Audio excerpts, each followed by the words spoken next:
Okay, Alan. Oh my God.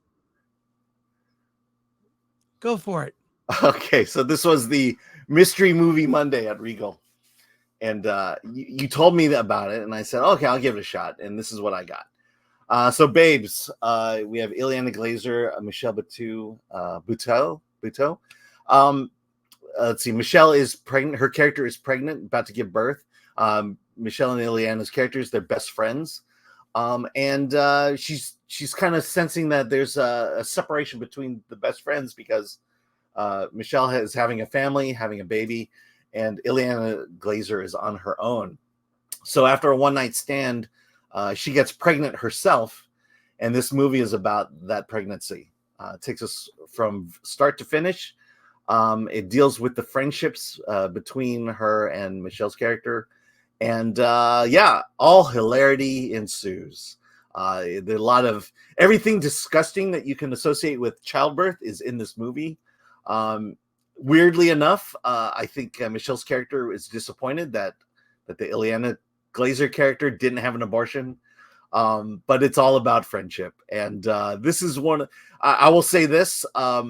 This movie is not made for me. But the people in my audience were laughing hysterically about this movie. And a lot of them, I believe, were mothers who identified with everything that Ileana was going through in this movie, pregnancy-wise. And I'll start off our conversation, Chris, with the phrase that you coined, hot phobic. Okay. I don't know that I will dislike a movie more this year than this movie. This movie features it's sort of a romantic comedy. It's a girl romance. Like, they say bromance. Mm-hmm. This is the girl version of a bromance. Because the two leads are best friends, love each other, they're family, but this is full on progressive porn. That's all this is. Super progressive politically, she's gonna have a baby, and oh my God, the husband in the movie, Hassan Minhaj, he's so irritating. He's such a wimpy dad, basically a slave to the wife. Both of them are, I could have told if Sydney Sweeney was in this movie, think, all right, at least she's good looking. This is two really unattractive women for nearly 2 hours. Oh my God. And I had the same experience. My audience that I saw this with loved it, cracking up. But the humor is about things like vaginas, periods, vomit, urinating, pissing your pants, pooping your pants. How many more topics can they cover? Yeah. I mean, Alan. Ugh. There's you can hear the pitch for this, where Pamela Adlon, who directed it, says we're going to do something amazing. We're going to cast normal people in this movie. In fact, we are going to go out of our way not to cast a single attractive person in this movie, and that's what they did. Because all the way through, it's like, wow, what a mid person, what a plain person. Look, I'm surrounded by people like that. That's my life. Go to a Thursday meetup. Sorry. Shut up, Alan. Right. I'm sorry. That's just a joke. All right. But yeah, it just caught me thinking why we like going to movies. Movies are in a big way aspirational. We want to see people who are not us. We want to see people who are better than us, slightly better than us at a minimum.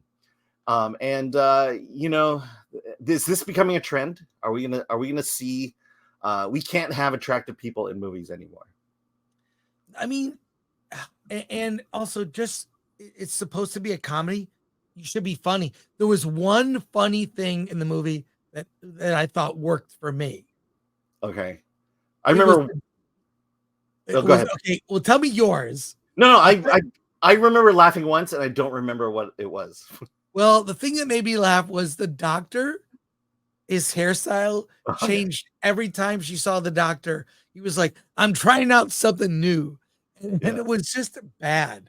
His hair was always bad, so he was trying out new hairstyles. But oh my god, I loathed this movie. It was like it's like the female version of Bros. Yeah. You know, it was just, and the fact that every subject for humor was something horribly disgusting. Yeah. Was, I mean, I guess this is for women only. Yeah. I don't know. I can't imagine a man seeing this movie and laughing. No, it's not for us. This movie is not for men. The comedy is annoying as hell. This is progressive comedy. It's riffing. All of these two do is they talk and they talk and they talk and they say whatever comes in their mind that's weird, and they have to just blurt it out, and it's just not funny. The other thing is look, okay, so this attractiveness thing. What I walked away from with this movie was, I don't want to see a movie where I see myself in the movie. I want to see people who are more attractive than me in this movie.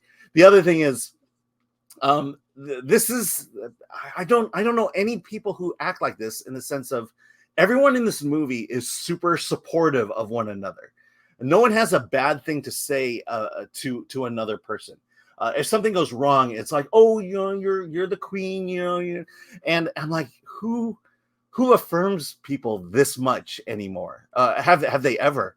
You know, I have friends who, you know, we like to bust balls, and at times we like to encourage one another.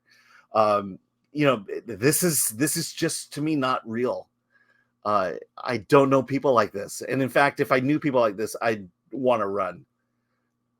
Yeah, and even the way that she gets pregnant, she has a one night stand with a guy who's an actor. You know, and he ends up, it's like a liberal white woman's dream. Mm-hmm. She has a one night stand with a black gentleman who ends up dying tragically, and later she decides to have the baby. Mm-hmm.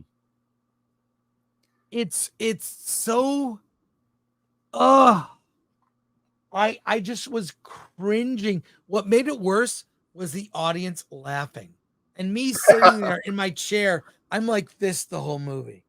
I'm like, why? And I have another unseen screen movie to see on Monday. I gotta stop going to these. All of the unseen screen movies are shit. They're movies that, well, hopefully someone will show up because you get to see it early. I don't know what the movie is for Monday. You can find out on Reddit. Reddit, like a little before, will reveal what it is. But oh my god, I mean, this is a 0 out of 10 for me. 0. And the two girls, this being so unattractive, at least make one attractive, and then the ugly funny friend. I'm okay with that. Ugly funny friend is a trope, sure. And then you have hot. This is just whatever. And Michelle Buteau she's as large as a truck. She's huge. She's huge in the movie. You're like, how is Hassan Minaj with this girl, this woman? It can happen. I'm just saying. I guess this is where this is where we get clipped, and where we go viral. We're canceled from this review. But it's literally liberal white woman porn. What is what this movie is? It's like the dream, and they're also perfect. They're also perfect. I couldn't stand it. This movie gave me a headache. It was bad. Maybe I had another stroke during this movie. That might have happened. But avoid like the plague, unless you want to vomit. Oh my gosh. Alan, what's your final? I give it a 0 out of 10. I won't see a worse movie this year. Alan? I mean, I'll give it a 2. I'm being generous here. That's high for you. I know that's high. right. But it's like, oh my god, I hope this isn't the trend in movie making. You know, because it's the, it goes to this woke idea of, everyone has to, look normal, and this is the definition of normal, this movie. And I'm like, okay, let's say it is normal and that this is what everyone in the world looks like. I don't like it. I want to go back to the way things used to be. Can we go back? Can we, I'll say this. In terms of, I don't know, except for this, I don't feel like it was a woke movie. Are you kidding? Yes, it was. Was it? Yeah, it was. You had the baby for one thing. Well, yeah, except for the fact that she had the baby. Yeah. And I think Michelle was disappointed that she didn't have the abortion. Yeah, which was weird. Yeah. So I'll just say, if you've seen the latest cover of Sports Illustrated swimsuit issue, have you seen it? I have, yes. Are you gonna? I try to find it. I can't find it. Anyways, that's what. Look at Dante's X feed. His Twitter. It's ugly people. I don't want to see ugly people. I just don't. I don't. Yeah, where's Dante? I know. It's like, to say that is you fear getting canceled. That you just want to see pretty people from now on. And it's like, well, that's the way it's been for a long time. And maybe the experiment of going the other way isn't working. And maybe we were right all along the first time. Yeah, it's just, oh my God, I can't. Dante tweets a lot. Yeah. He tweets. I'm pretty sure I saw it on his. That's the first time I saw it. Yeah. It's on his feed somewhere way down. I'll find it at some point. Anyways, not a recommend. A 0 out of 10 for me. 2 out of 10 for you.